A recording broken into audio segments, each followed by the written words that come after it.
so my soul, you're saying there's a reason for me being in this space and in this time and in this body. Is that somewhat accurate? It is. You chose to be here.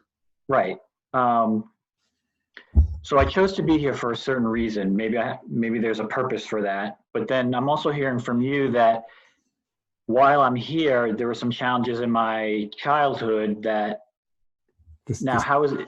Is that related to my purpose, or is that? Yeah. So your soul, ultimately, your soul is actually, depending on what theory you subscribe to, and the one that resonates most deeply with me is we're actually this physical realm that we find ourselves in.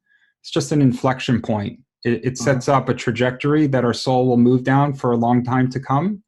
And the trajectory is basically saying, am I in service to self or am I in service to others? And the way that your soul is going to be pressed to a point where it's choosing service to self or service to others is through suffering, mostly emotional-based suffering. And so the soul says, I'm going to choose an incarnation that is going to come complete with a degree of struggle or suffering. It's going to manifest in different ways.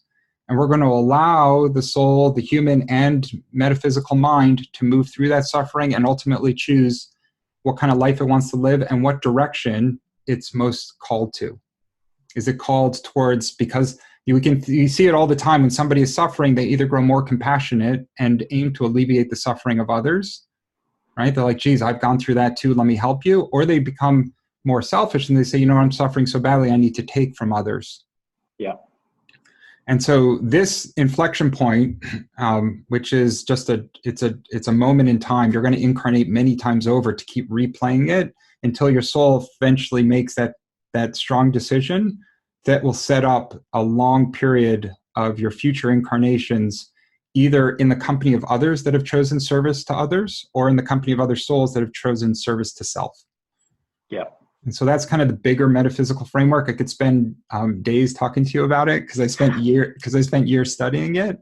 But if you look at it from a very high level, we get stuck in the weeds because one day to the next, it's like, we got to go to work, we got to pay our bills, we got to deal with whatever it is that's pressing in our mind. But if you look at it more holistically over the course of a lifetime, as people get older, you can see they either become these curmudgeon-y kind of closed off, more bitter individuals who are just either disgruntled by life, or they're just looking to exploit others because they feel they've been wronged.